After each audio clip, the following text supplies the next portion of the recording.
Hello, everyone, and welcome back to Vet Chats, where we help veterans share their awesome stories and help make the veteran community a better place.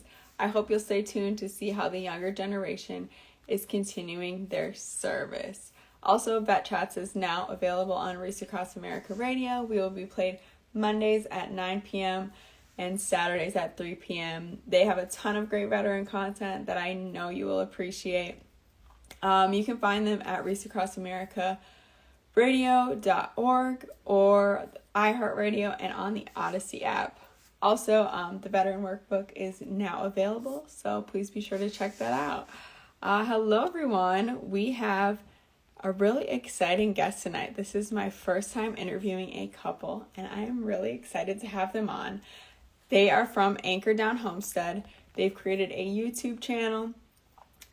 They are both military veterans, and they're going to come on tonight and share their story about how they have left the city and now are creating their own homestead and living off the land. So let's get them on.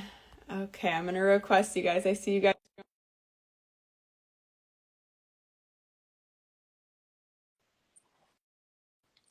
All right, 1 second. I sent the request. Sometimes it's just a little sticky, but it should go through. Besides that, also happy Father's Day. All right, here we go. Okay, we're trying to see if we can work it on the old Macintosh here, but I think we're gonna have to go on the phone. So yeah, sometimes the phone works better. Can you hear me okay? Yep, yeah, 100%. All right, I can see you guys. I can hear you guys. All right. Yeah. How's your weekend going? And happy Father's Day. Yeah, happy Father's Day. Oh, thank you. Yeah, just another day on the homestead, it feels like. Yeah. Yes, yeah, definitely. Did you guys do anything exciting this weekend or any fun plans or did you finish any projects? That's a question I should be asking you guys.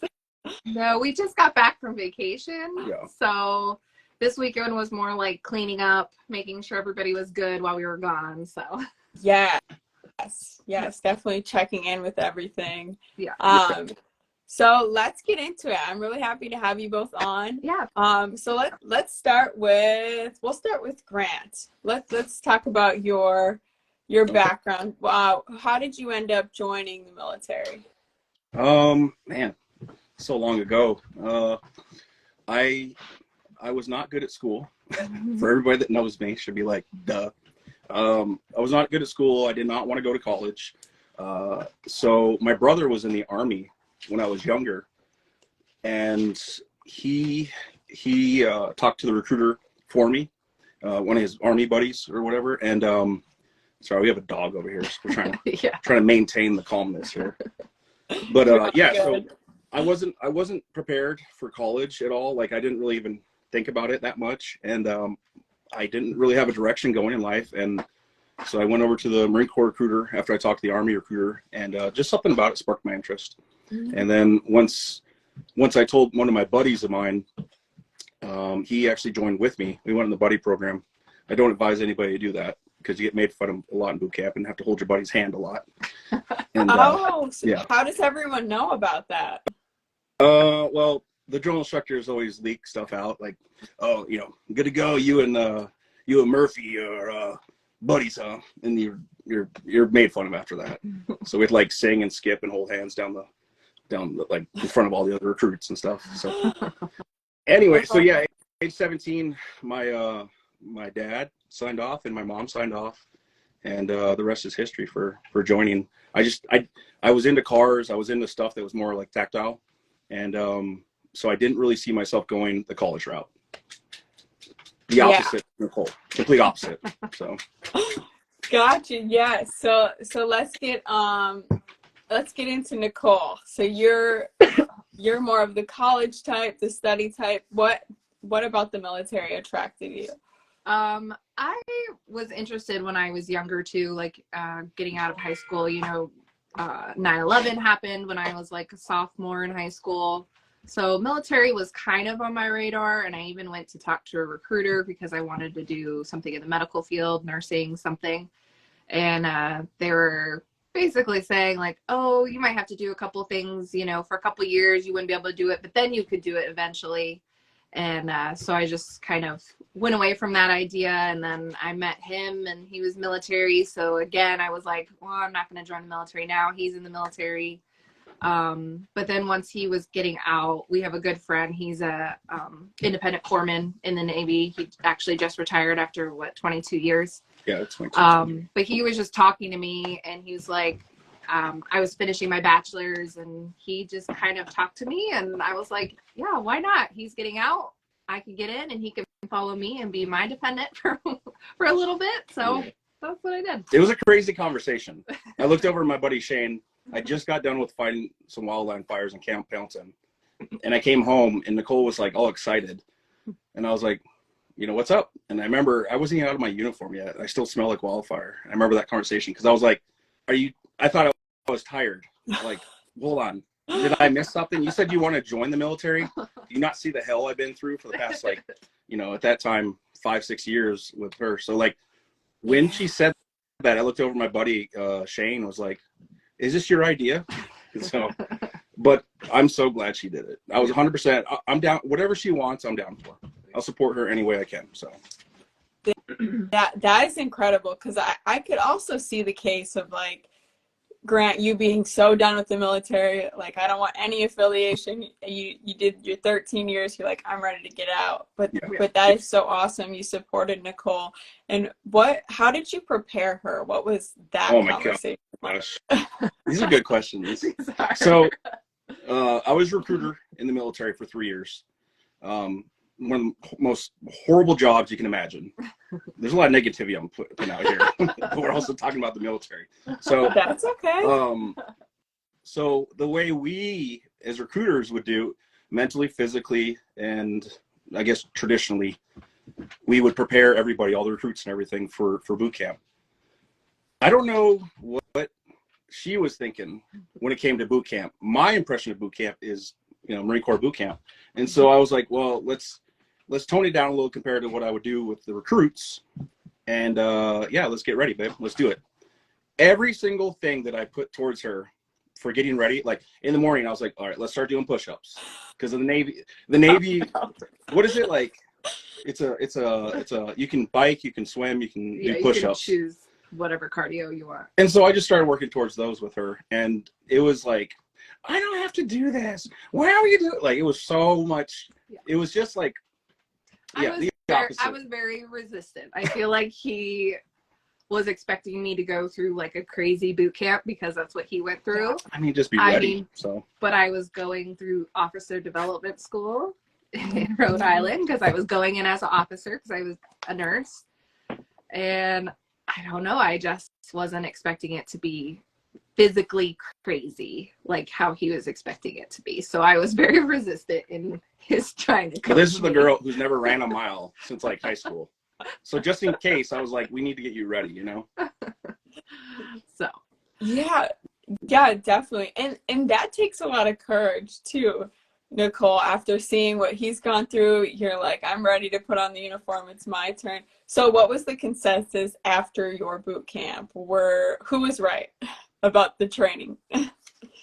I think Nicole was right. I was right. Yeah, she was right. I think in the end it was so it was 5 weeks, and I kind of describe it as like an annoying summer camp is what I was at for 5 weeks. Like it wasn't anything too crazy. I mean, we didn't even work out for the first 2 weeks that we were there. Like I'm just expecting like military, and then she tells me all these things on the phone. First of all, she's talking to me in boot camp, which is mind blowing. We have the weekends off, like in what? Boot camp. They do tourist things, like go on the ships and. So it was. That is awesome, though. That is really cool. Yeah, like I feel bad for so we are at boot camp with the OCS people. They're at the same place, and for them, I felt so bad because we would go into chow and eat, and you know they have their drill instructors that are like screaming at them. Marine drill instructors. Yeah, I was gonna say, don't they have Marines? Yeah.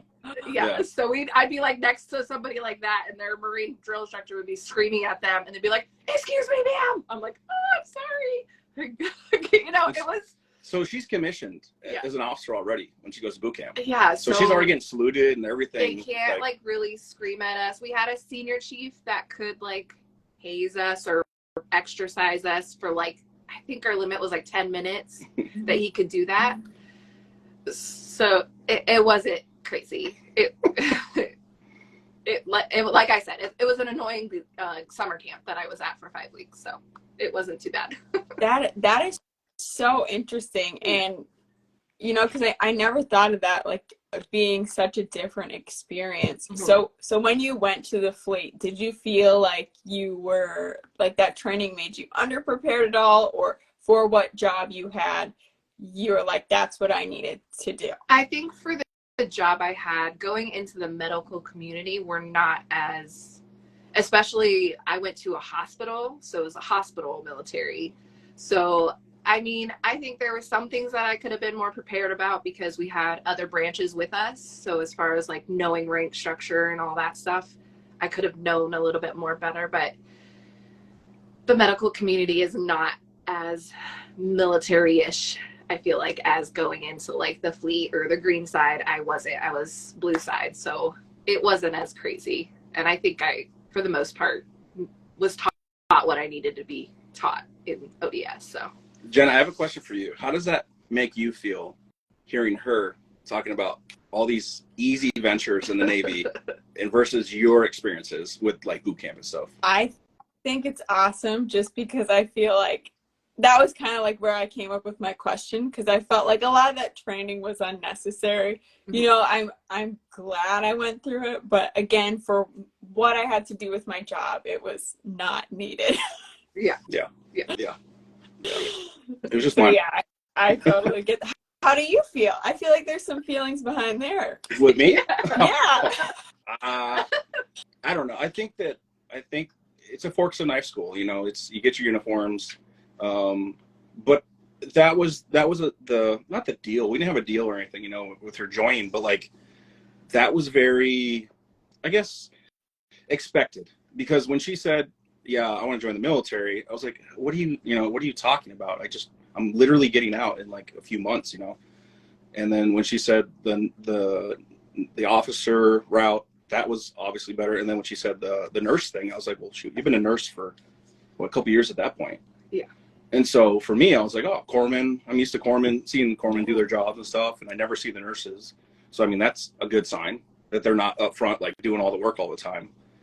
And so I was all about it. I definitely had some resentment in the beginning when I saw what route and how easy it is for her. Not against her, but like the military. And I mean, there's a purpose for enlisted and there's a purpose for officer. Yeah. But like, I think everybody can agree, well, the majority of people could agree that join the military. I feel that, and I still feel it to this day, to be an officer, you should have to be enlisted at least for a year or two, you know, and it's a very touchy subject, but like that can be something where it sucks if you have somebody who just joined the military, she's an officer and she's in charge of corpsmen that have been to combat, or they literally like saved people's lives, and she comes in and she's brand new commissioned officer, and they're have to listen to her. So I think that a lot of people in the military kind of would agree, like, yes, they have to, a butter bar or second lieutenant, is that the same thing, right? No. Yeah. Oh, it's like we're ensigns. Ensigns. Like the ensign comes in and everybody's just like, you know, rolling their eyes, as opposed to if they were enlisted prior, then they would kind of know a little bit more. So no, not too much resentment. I'm just saying, they just, you know. No, I'm glad you shared that, because I've heard like similar kind of grievances, I guess, about that, and you know, I would agree, like there is a lot of experience that comes with being enlisted, but I also have major respect for people that have the degrees and the education and then still want to join the military. So I absolutely see both sides. But also, Grant, you were getting out, so you were transferring out of the Marine Corps, which is a very difficult time for anyone who's getting out and trying to relearn or adapt to the civilian world. So how was that transition for you while also watching your wife join? I'm the type to, we have a dog scratching at the door right now. It's like either the kids or the dogs or the cows or the goats or the chickens. Somebody's always trying to get our attention. Yeah, so it was good. I've always been very resourceful as far as all the different programs the military has to offer. And so what I did was I applied for a internship with the Department of Homeland Security. And while he was active duty. While I was active duty. And so for anybody going on a med board, it sucks because you don't know. First of all, you don't know if you're going to get approved for it. And then once you're actually approved, you don't know what the retirement, like all these different things, all these different factors. So you're kind of up in the air. And that was something that was very stressful. And everybody that's light duty or in a medical board, you fill a spot that doesn't really need to be filled. And like my command was like, hey, do you want to be in charge of like this different section, right? And I was like, yeah, that's fine. So I waited for like a month or two. And then once I started getting ideas of like, well, isn't there something else I can do that's more productive for me? Because, you know, taking care of the PT schedule for the Marines and stuff, it's not preparing me to get out. You know, I can go to the class to go out and learn all these different things. But yeah, so with that, I applied for a Department of Homeland Security internship with the Operation Warfighters. And there's certain qualifications you have to have. And once I did that, it was pretty cool. It was really cool. The Department of Homeland Security took me up in an internship. And so for the last, 4 months after duty? Yeah, it was like 4 months. I started an internship with ICE. And I would show up in regular civilian clothes. And I would just call into my command within once a week. I mean, at that point, they know, like, this guy's gone pretty much. And then, yeah, so that actually set me up for the next chapter. And we could talk about that whenever you want. But, like, that was really cool because I got to experience the outside world is still government. Yeah. But, I still had to shave. I still had to get my hair cut and everything. But everyone was like, bro, when you get out, man, let me know. We'll hook you up. We'll hook you up with a job. And so it was pretty cool. That sounds like the perfect transition. It's like not all the safety nets are gone. Like you're still so you would have been a government employee, correct, under that? Yeah. So technically I was still in the military. So I still had to, maintain the regs and stuff like that. But I mean, I wouldn't even show up to work in uniform. Like I wouldn't even show up back to my command if they needed me to do something. I'd be in my I'd be in your suit. My suit. So it was kind of cool. It was really cool because I got to slowly transition as opposed to some guys that just get medical boards and then it's like, all right, here, go pick up your DD-214. And then they're like, oh, you know what I mean? So it was very nice to do it that way. And I'm very thankful for that. It gave him the connections that got him his position in DC where I went for my first duty station. So. Oh, yes. Yeah. Because not only are you, trying to pursue a new career path, but you're also a military spouse. So you're very dependent on where Nicole went. Yeah. Dependent upon us. Yeah. And did you have any say in your first orders, Nicole, for where you were going? You can write down your so they're gonna send you for the new nurses. They were sending us to the 3 big hospitals, so either Balboa, Portsmouth, or Walter Reed. And so you put your order of what you want. I wanted Balboa, but of course I didn't get that. So Walter Reed was my next one, and that's the one I got sent to. So yeah, we were stationed in Miramar, San Diego, during my last duty station and during the medical retirement or whatever. So I was trying to get Balboa to stay in California, but I didn't get that. So we ended up going to Walter Reed to DC. So yeah. But it was still good for him because there's lots of government jobs, and he got a job at the ICE their headquarters in DC. So it worked out either way. So yeah, definitely. I mean, how did you guys like DC? I liked it. DC is nice. I mean, remember that show? What is it? House of Cards. House of Cards. Did you ever watch that? I've heard of it. I never watched it.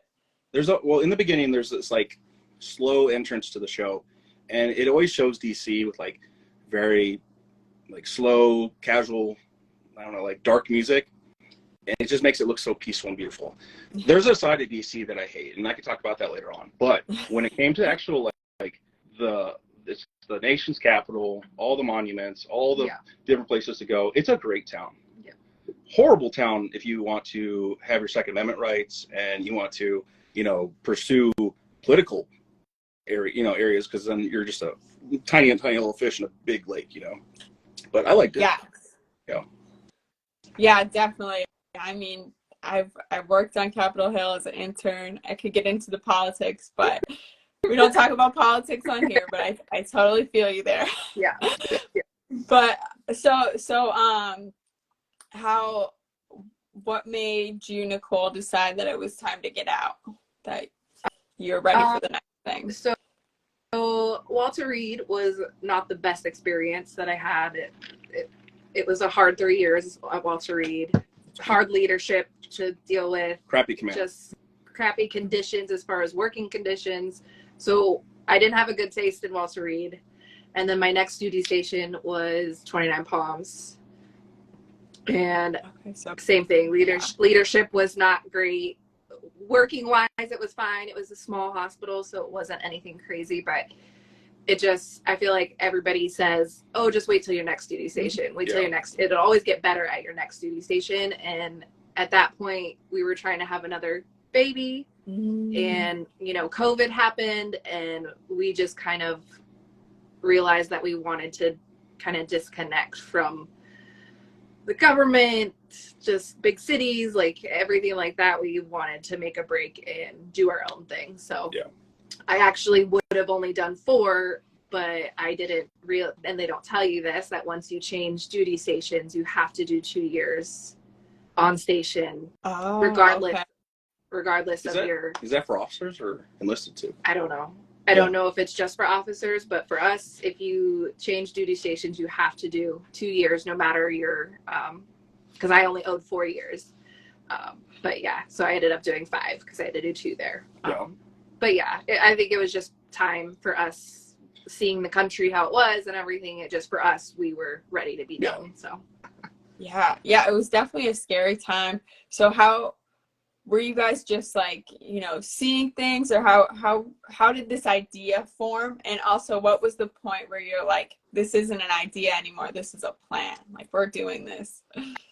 I think COVID woke us up to, as far as like food and supplies and all of that kind of thing. I've never been like a prepare for the worst. He is more on that side, but I never took it seriously until COVID happened. Just seeing like empty shelves, like, just people on lockdown, people not letting people into grocery stores to get groceries if you didn't wear a certain thing. So I think we just kind of thought we need to get away from all this, and we want to do something that can sustain us if something crazy does happen. That we can be more self-sufficient in a way.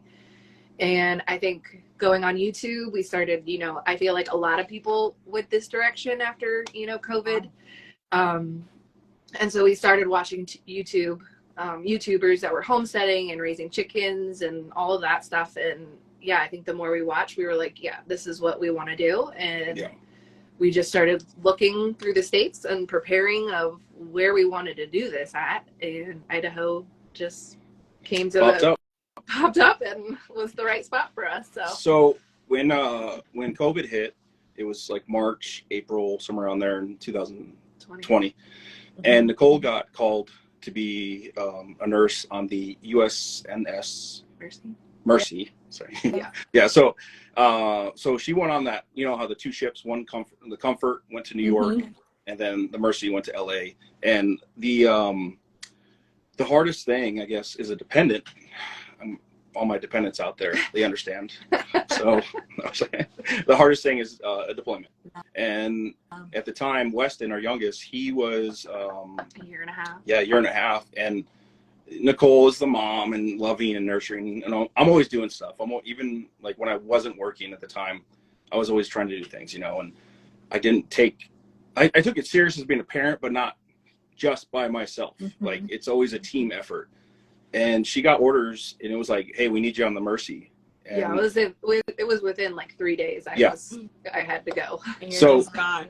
Wow. yeah, it was just like out of nowhere. And that's during the time frame when, the shelves went empty. And Mhm. I mean, you're talking like empty, because we were on 20 pumps for her last duty station. And so, Imagine. yeah, the resources out there are like a lot smaller than Mhm. the big cities. But when that happened, I mean, it really hit me in the gut hard, because I was already prepared for like war in the sense, protecting our family and stuff. But no one really thinks about it. The power goes out. It's only a few days where people's meat and everything's going to spoil. Mhm. And so, like, I was already going through all those things in my head, and I have a young child now that's depending on me. She's on shift, and it was just crazy. It made me feel so vulnerable. Mhm. Here I am, a Marine that's been, in the military, then I was in federal law enforcement, and I was ready for anything except for what was in front of me at that time. And that's what scared me. And during that time, she was actually the first person, or no, one of 10 to get COVID. 9 9 on the ship. And so that was scary too, because for me, not to get political, but I'm just saying, for me, I was like, this is nothing big. But when she got it, it really hit home, because I was like, what if it is something big? What if it is real? Because at the time, nobody really knew. Yeah. And that's where it got kind of scary. And it was like, I'm never having this feeling again. Yeah. Ever. Yeah, we kind of knew at that point, like, we can't go forward with this military mission because we don't want to be separated again. Yeah. Like, that's just not, I give props to couples and families that can do that, like, deployment after deployment. That just wasn't us. I didn't want to be away from them, and they didn't want me to be away, so it was just like, no, we're not going to do this, especially if we're going to have another baby. Like, that just wasn't an option for us anymore. So I think at once I got back from deployment, that was like our start off point, where we were looking all over where we wanted, because I had like a year and a half left maybe before I was going to get out. And that was like our jump off point, where we started like really hardcore looking and finding where we were going to go once we got out. So yeah, definitely. I mean, especially just the unknown of all that could really push you to this. And Nicole, I'm curious, so when you got COVID on the ship, what did they do with you guys? Did you have to quarantine in your birthing? Because I mean, I've been on a hospital ship. I know the situation. There's not really, unless you're going to the morgue, like, where is it? Yeah, so when we first got on, the ship, we weren't doing masks or anything like that. And then the first person got COVID or got sick, and they took him off with a helicopter. We were out in sea, and they airlifted him out. And then we still weren't like wearing masks or anything like that. And then somebody else got sick. So then I think they were like, well, everybody needs to wear masks, but we don't have masks for everyone. So you're going to have to make a mask out of like the sleeve of your like PT shirt. It makes sense. Not a good it makes fabric. sense if you don't think about it. Not very Just fabric. breathable. Yeah. So we had to make our own masks with like rubber bands on our ears, and like it was ridiculous. It makes sense. Just don't think about it. It makes sense, right? Yeah. So we had to wear those because they just were scared that it was going to be an outbreak. But of course, when you're at chow, you don't have to wear them. Like when you're working out, you don't have to wear them. But I mean, everybody's in close quarters. When we get to our rooms, nobody's wearing a mask. But so they ended up, I had come into close contact with somebody that turned out to be COVID positive. So they were like saying like anybody that came into close contact needed to report. And so at first they just took us off the ship into, because we were in port. So they took us off the ship to a hotel that was like closed down. And so they took us to a hotel. We were supposed to quarantine for 14 days. And then probably like halfway into that quarantine, I lost my sense of taste and smell. So they retested me and I came back positive. And so everybody that was positive, they moved us up to a Navy base a little bit north of LA. And I can't remember the name of it. It's a smaller base.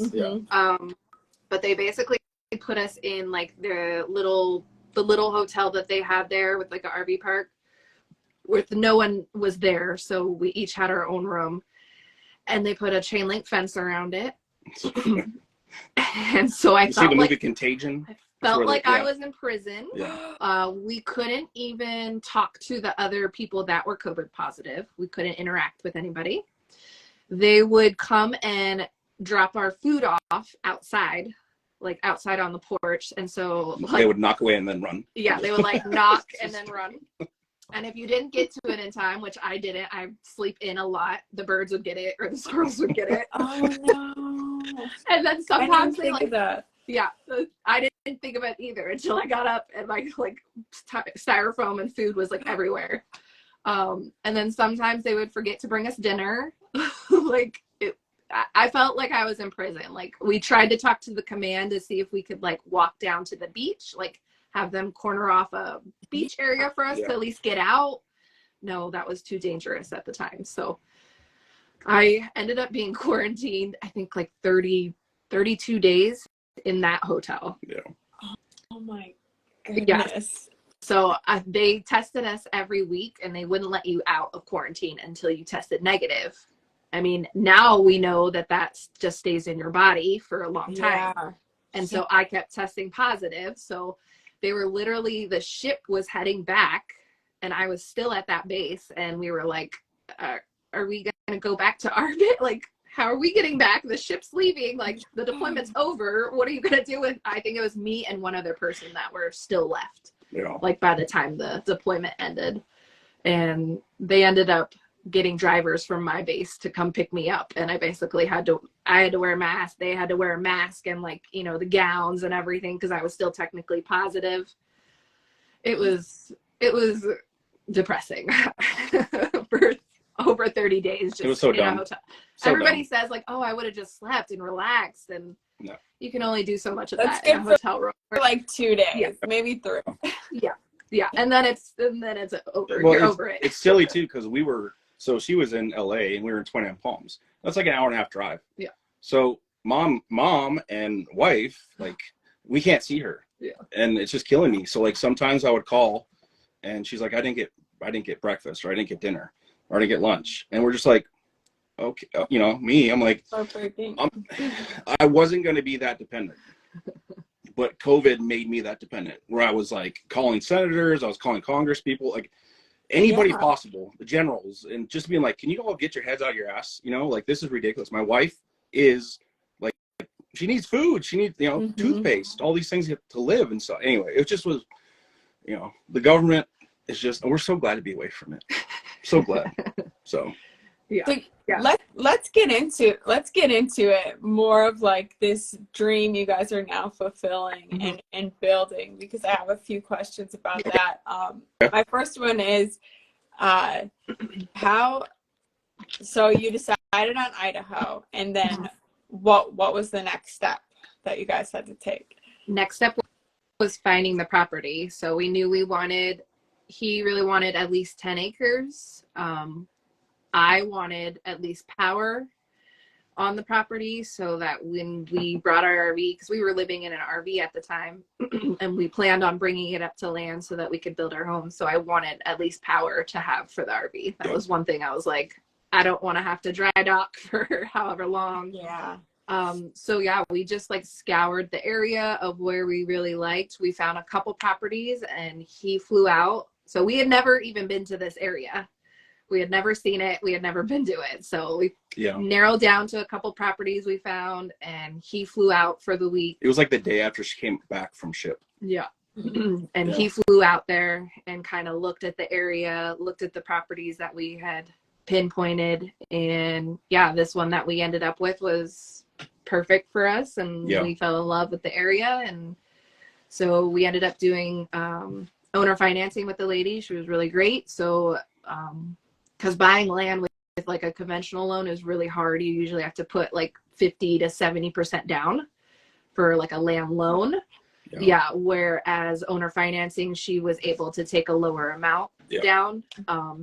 And so we bought the property with still having like a year left on my commitment. So it was frustrating to know that we had this property here, but we couldn't stay here. So he came up a couple times. Because he came up. We ended up buying a property that had a well on it, had an electric on it, and had 2 septics, but none of the lines were ran. For So, anything. Yeah. so he came up one trip and did all like the water lines and all the electric lines and all that, so that by the time we moved up here, it was ready for our RV and ready for my horse. I had a horse that was staying with his sister, and I wanted him to be able to be up here. So, so we had it functional and ready for us to be here when we got here. So, and then cleared a lot of land. Mean, this property was all treed, so we cleared a lot of it out to build and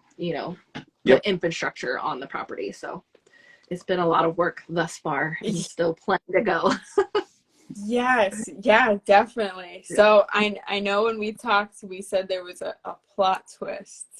Oh, so, yeah. So let's get into it. Yeah, what we is didn't tell you.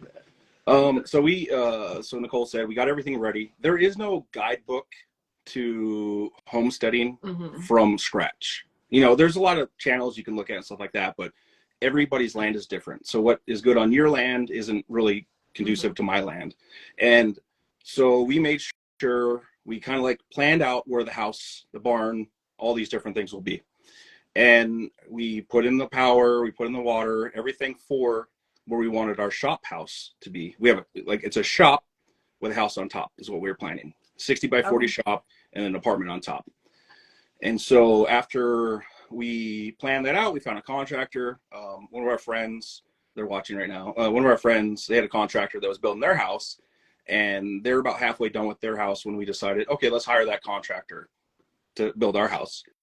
So we got the bank to approve us for a new construction loan, and that was awesome. We were green flags, we were ready to go, and then that contractor screwed over our friends, and on top of it, stole our money that we gave him for a down or payment for some of the build. So that's not even close to the plot twist. But so that happened, and we were like, oh, okay, so what are we going to do from here? And everybody up here for building wise is about 2 to 4 years out, because it's such a gold rush right now for people moving out of big cities. They're coming out to these small country areas where we're close to Home Depot, Walmart, 15 minutes away. So this is like a perfect, area. Everybody always kind of says like, oh, you guys are way out there. It's like, yes, but we have good resources within a short distance. Anyway, so we did that. We had the guy take our money, and then we were on the hunt for home builders. Yeah. And we had plenty of ones come out and look and say, yep, we're going to do it. Yeah. And then just ghost us. No reply, just leave. Yeah. It was very disheartening. And so winter out here is extremely rough in the RV. Yeah. We did the first winter waiting for summer to come before we were building. And that was really hard. So I put a wood stove in the RV. It's a big RV, but still, we have 2 kids, and you can only do so much in RV before you have to get them outside. And just to get outside, it's a pain in the butt. Yes. But I can imagine. Yeah. So we were like, all right, we'll take anybody. And I hate saying it like that, but we were just anxious, and ready to get anybody to build. And so there's this crew of young guys that we got referred to us, and they came out, they looked at our plans that we drew up, and they were like, yeah, we can do this, no problem. And so for us, we were like, hell yeah, let's do it. I mean, you guys, we've seen a portfolio of what they had. And then from that point forward, they started building. And I don't want to get too far in the details on it, but we were pretty far along, about a month away from being closed in. Less than a month. Less than a month. And there was back-to-back snowstorms with ice. And we were down in Salt Lake City for Christmas with the grandparents, and we got a phone call from the contractor saying, hey dude, the day after Christmas saying, hey, your house just collapsed. You're kidding. Yeah. And so it was just a series of like ice, snow, ice, melt, ice, and so it was like 3 to 4 feet of snow load on a we hadn't put the metal on the roof so nothing was sliding off. It just sat on there, and so it completely just caved in. Everything caved in. Everything caved in. And so, no fault right now. The insurance company said it's pretty much an act of God. Weather, yeah. Yeah. And so we had insurance. Thank God. Yeah. And so, yeah, we didn't know what to do. I've only had like 1 or 2 panic attacks in my life. And after that, I was just like, like this was a big deal because it was our house, Yeah. And it just sucked. Like, it was the day after Christmas. Yeah. We were down in Salt Lake. We brought a trailer with us because we were like literally going to go to IKEA and start getting stuff because we were almost closed in to where we were going to start working on the inside. And also with the inside, our YouTube channel, we were preparing it for a long time to literally just start with, once the builders were done for the outside, we were going to do the inside, and we were going to bring YouTube along with the journey to see us build everything inside. And so that had to stop because literally there's a pile of just sticks and 2x4s. It looked like it exploded. Like, it was just like all walls down. It was just so it was, and we didn't even get to see it, like, when they called us and told us we weren't there, so we couldn't see it. That was horrible. So we had to do the drive back, being prepared to look at what it was when we got back. And it was bad. So I think we had to take a moment and be like, what are we going to do now? Like, what's the plan moving forward? I think we went on vacation to Florida in like February. We were like, we need to get away. We need to get away. Yeah. Mm-hmm. Because when we pulled up, it was 10 times worse than the photos. Yeah. So, I mean, just imagine, it's literally just how when we left, it was there. And when we got back, it was not there. So it was pretty rough, and I think the reset was needed in February. We came back after our vacation, and we're like, we don't have a choice. Like, we gotta move forward. So March, we started the piece by piece. The deconstruction and clearing it all out and cleaning it and getting it cleared out to start again. So we are doing that right now. So we got engineered plans this time. And we have people doing a different kind of foundation, and then now we're building it. We're gonna build it. So wow. From literally the ground up. So we're only bringing contractors in for like the concrete, insulation, maybe drywall, but other than that, we're gonna be tackling it ourselves. And the YouTube channel is to kind of inspire anybody that is thinking about doing this themselves, that if we can do it, then anybody can. It's doable. Like, a lot of guys, and I don't know, this is something that you kind of talk about a little bit, but what do people do when they get out of the military? For us, the Homestead is a huge inspiration to friends that like are military. Also, doing this with the building of the house and doing all that stuff is also another channel to where veterans can tap into. A lot of guys are like, I'm not good with my hands. Yeah, but you're good at taking problems and solving them in a way in the military. This is something where Nicole and I, we rolled out the blueprints the other day and was like, okay, like, we don't really know what to do, but we do know that as a part of leadership, you have to challenge yourself, and you have to learn to just adapt to it and go forward. There is no turning back. Obviously, having engineered plans for us is great because we can literally do everything it says, but yeah, I mean, neither one of us has built a home or is in construction, so it's it's not our forte. But I feel like we're gonna do it if you're invested enough. You can learn how to do anything. And just thinking of the legacy you guys are literally building. I mean, your kids, your grandkids are going to be saying, my parents built this home, and it's something that's going to be there for years and years and enjoyed. They better love it. Put some damn work into it.